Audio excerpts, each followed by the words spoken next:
listening to Loud on the Set with Kyle and James. A level-headed movie critic meets a loudmouth movie cynic. And action! All right, welcome back to the show. My name is Kyle. This is James. And here coming at you today is another review. James, what are we reviewing today? Ex Machina. Was that Latin? That's the title of the movie. Yeah, it is. Yeah, all right. I don't know what. I think it's Latin. Ex Machina. Oh man, we should have looked up what it meant ahead of time. We're a cultured, researching podcast. It's probably The Machine, if I can look at that a little bit. Okay, so Ex Machina. We're going to discuss a spoiler-free synopsis here up front, and then later on we'll go into we'll dive deeper into our spoiler analysis here. But for the most part, let's just go over an overview here. Okay. So the main plot of the film, I believe, could be summed up by saying, man works at place. Boss of place takes man to home. Boss of place create man. Interesting. Man brought to place, very weirded out.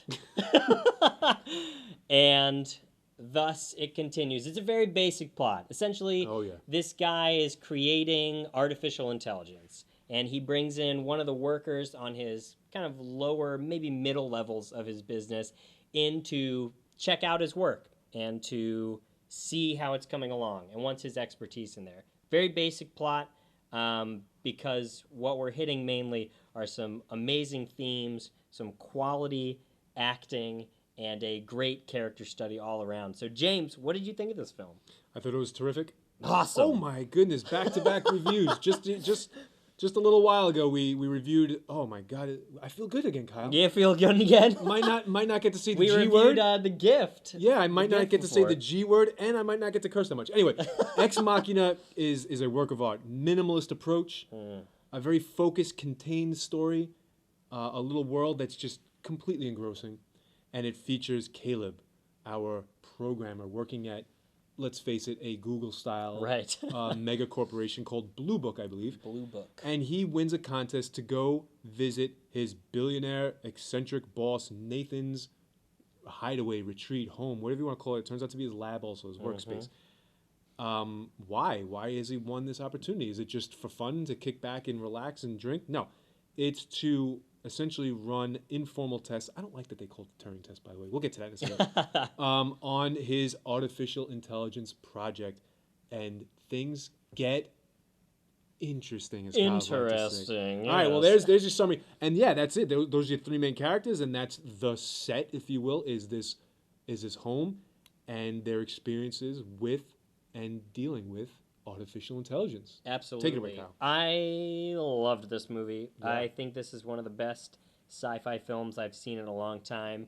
And it's really a fantastic example of what that genre is supposed to do, which is present things in the future or using very interesting, alluring technology, new things that we haven't seen before, and connecting it back to that human element. Because the story has to be intrinsically about something that we care about or that we focus in this moment, right now, and that we will look at timelessly throughout history. Yes. This is the type of film that you could show people way in the past, and after they woke up from passing out because you were showing them some movie that they had no idea what they were doing.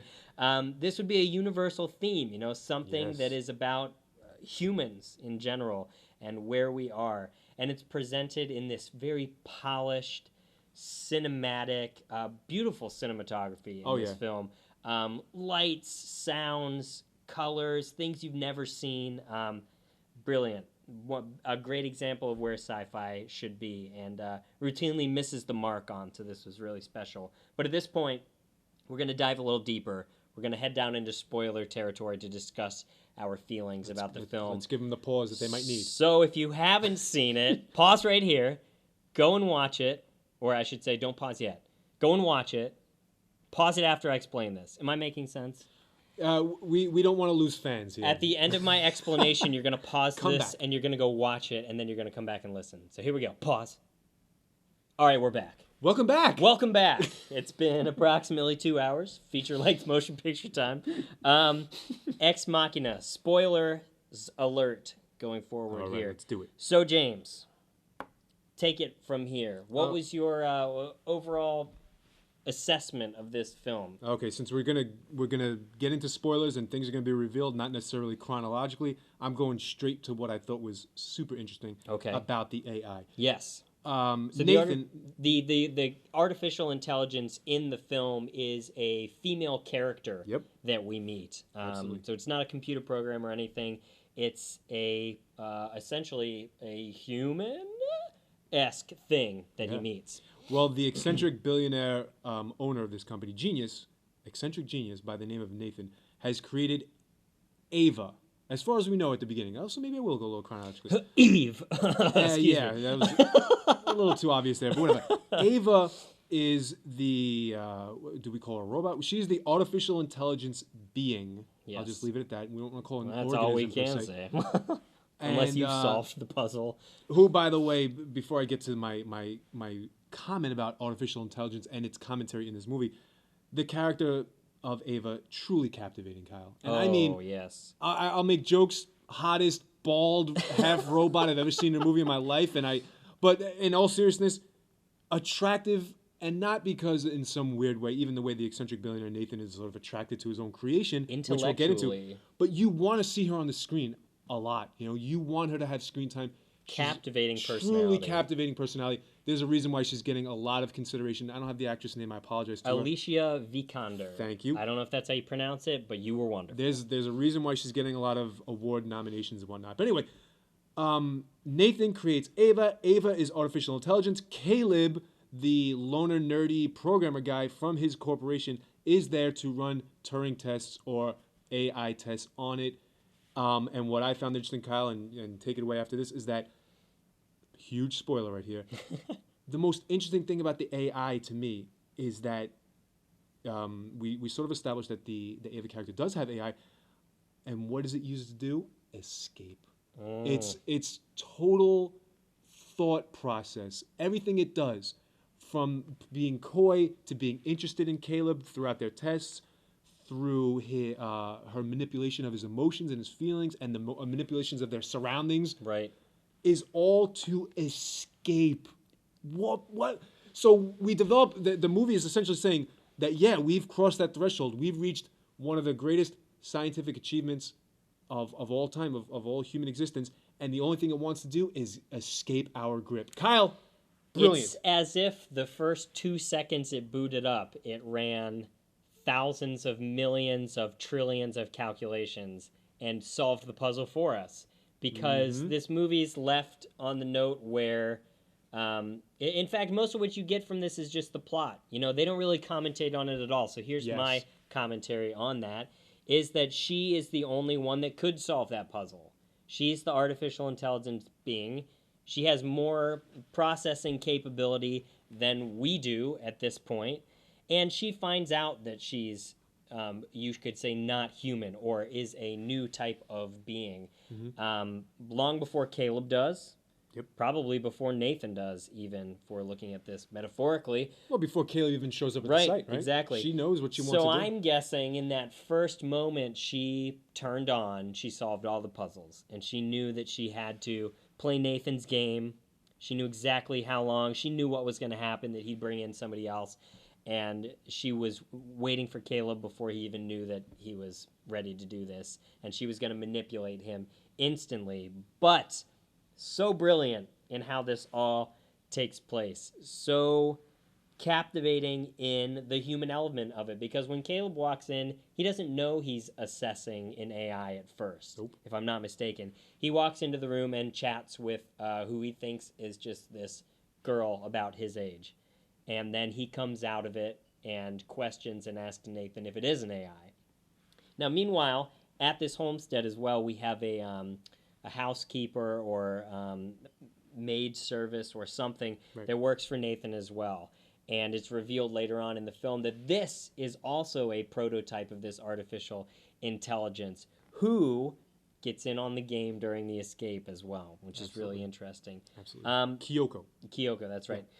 This film has been nominated for 2 Academy Awards for Best Original Screenplay and Visual Effects, both well-deserving. And the director, this is really interesting, the director of this film has mostly done screenwriting before this.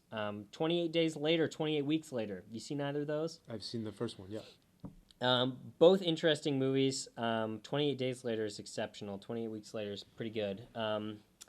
And it showed some chops to come from that kind of writing, or these kind of big budget action type films, to work in this setting where you've got 3 characters talking to each other in a room like as if they're on stage. Yes. Very compelling. But anyway, the AI involved in this, the Turing test, he's trying to figure out what it is. Yeah. Well, I'm going to go back to a comment you said a second ago, and that is that most of the movie consists of just the very simple plot in this very contained little microcosm of existence at his retreat is mostly just the day-to-day tests, session 1. In fact, the movie just narrates itself like that. Session 1, session 2, session 3 with Ava.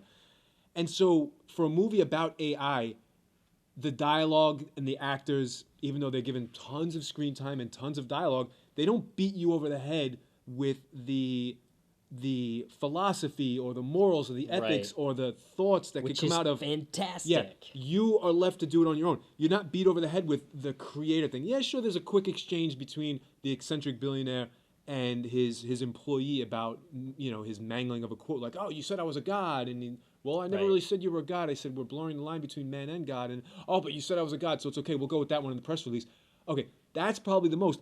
But you don't get beat over the head with the creator, having his creation turn on him, or, the should we, just because we can, should we. It's not, it's handled by the viewer, not by the movie on a platter into your face. Which is so great. Every conversation that they have, and this harkens back to what I was saying earlier about this feeling like such a human story. Every conversation feels like it's naturally happening. Yes. Nothing is forced. There's no forced, I want to call it, plot direction with the dialogue. Nobody has to explain anything. They just are walking in there and having conversations with each other. And even in the session rooms that he's in, they're just having conversations, and they both feel uncomfortable, and he's asking questions. But all of his conversations with Nathan, everything feels so very natural and like they're just hanging out.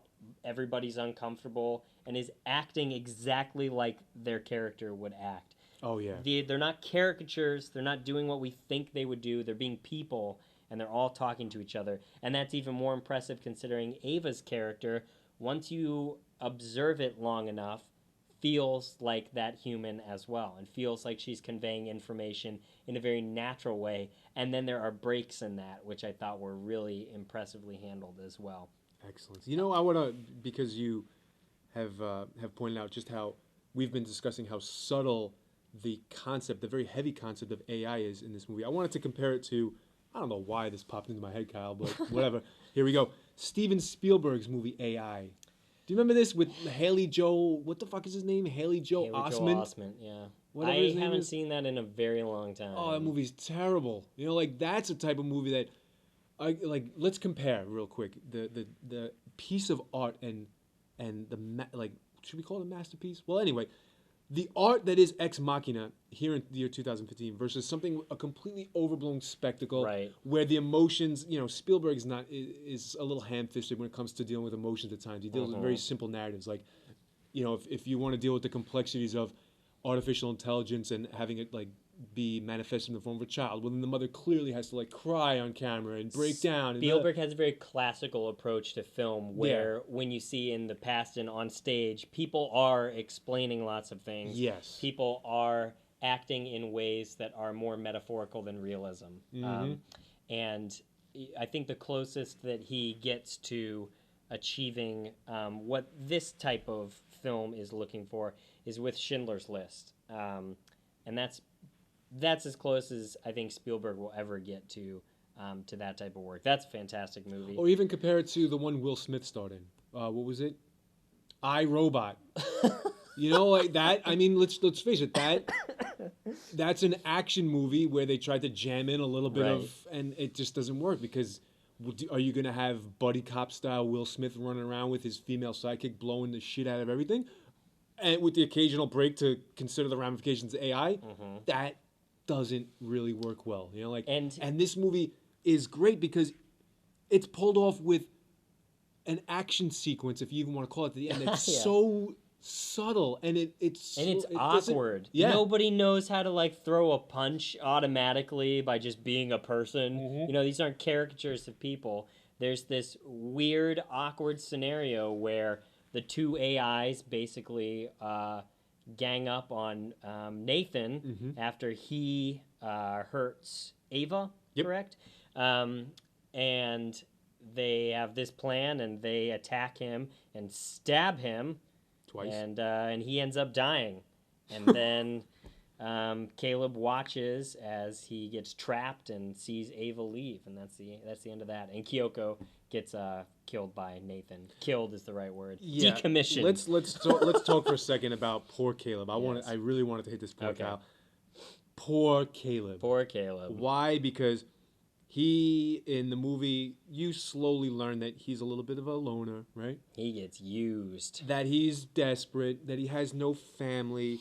But then he wins a trip. You know, he's clearly a good worker at his company. And wins. And he wins big a air trip. Quotes there. Yeah, wins. He was chosen for that trip.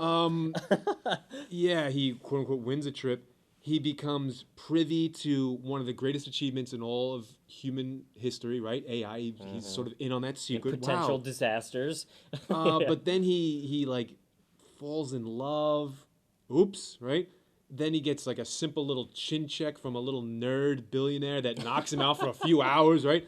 And then the AI character Ava that he fell in love with and that he sort of silly, ignorantly fell in love with and had dreams of rescuing because he was being manipulated by her, gets abandoned to die by the artificial intelligence who couldn't care less. Ouch, poor Caleb. But you know what? The ending didn't feel cheap or unsatisfying. I thought it was very well earned. You think he might die at the end? How's he going to get out? I think that... Does he have a food supply? I think... Well, so here's I'll reference that in the plot. Okay. So at some point, he says, and this was actually one of my least favorite scenes in the entire thing. He says that he reprogrammed the doors while Nathan was drunk. Yes. And yeah, that's as close as I came to being like, okay, really? Nathan wouldn't see that coming and like be in some way able to know if he reprogrammed the doors or anything. But anyway, that was my only kind of flaw in the system there. But he reprograms the doors to let her out, so she escapes, utilizing that glitch that he set up. So she gets out. Yeah. And then I think the doors lock to prevent him from stopping her. But my interpretation of it was, in her final glance, it was a type of live and let live scenario. She's like, I'm leaving, you're here because you're not stopping me, or in any way are we connected beyond, yes, I did use you to get out of here.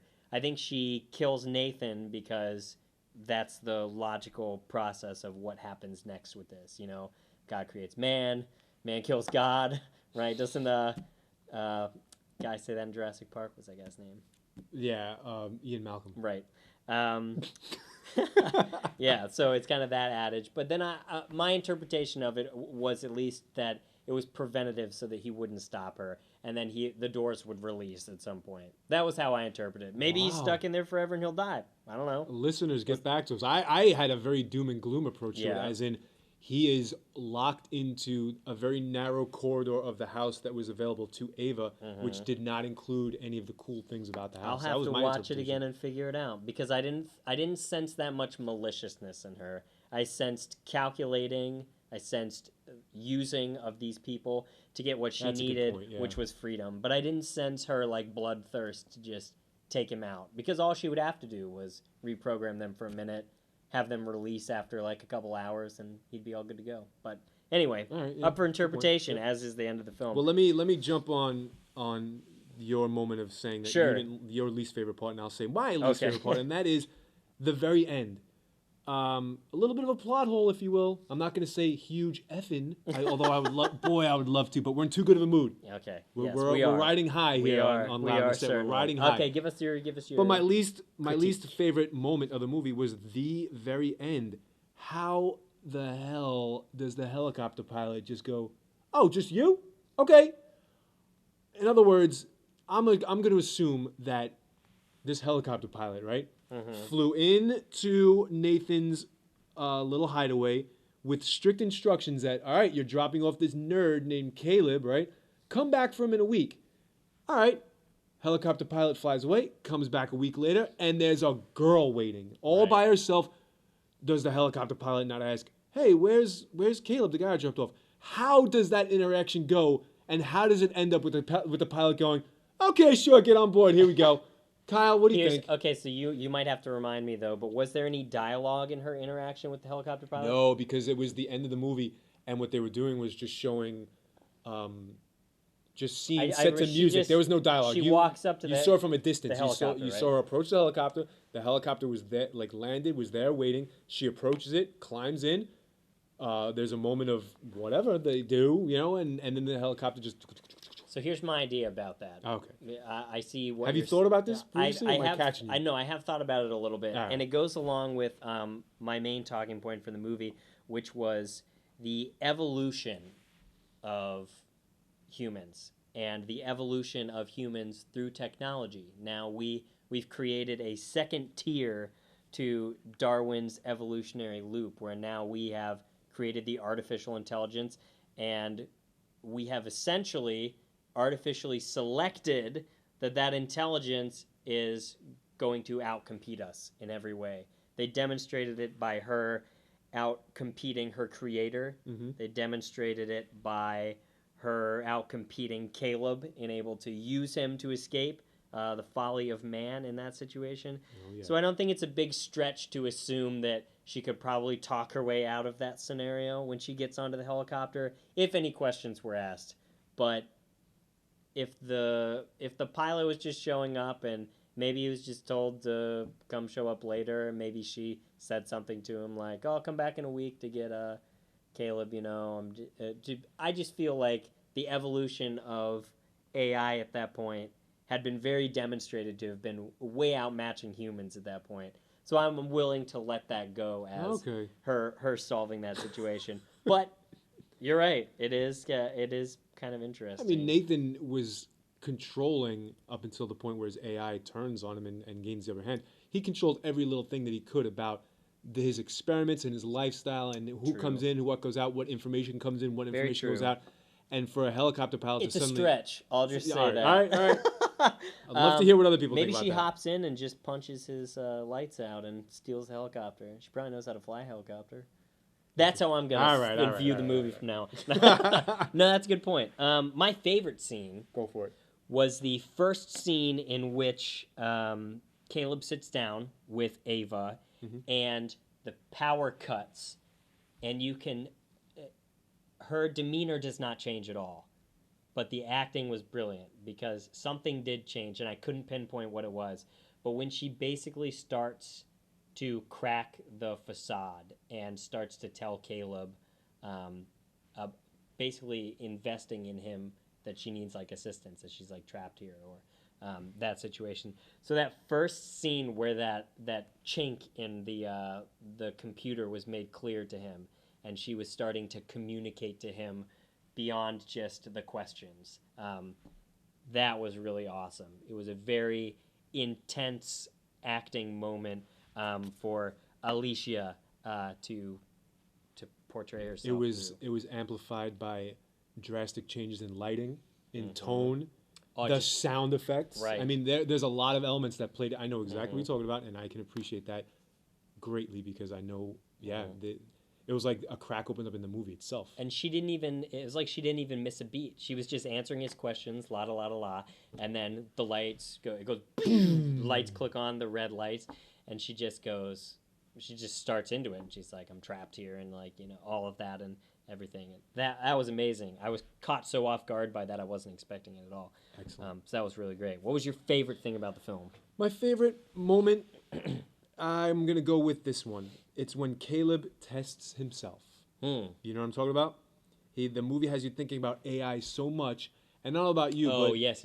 yeah, I don't know about you, but I like to get into I like to test my predictive powers when I watch certain movies, especially one that's where the pace is so deliberately controlled like this, and you're clearly building to something.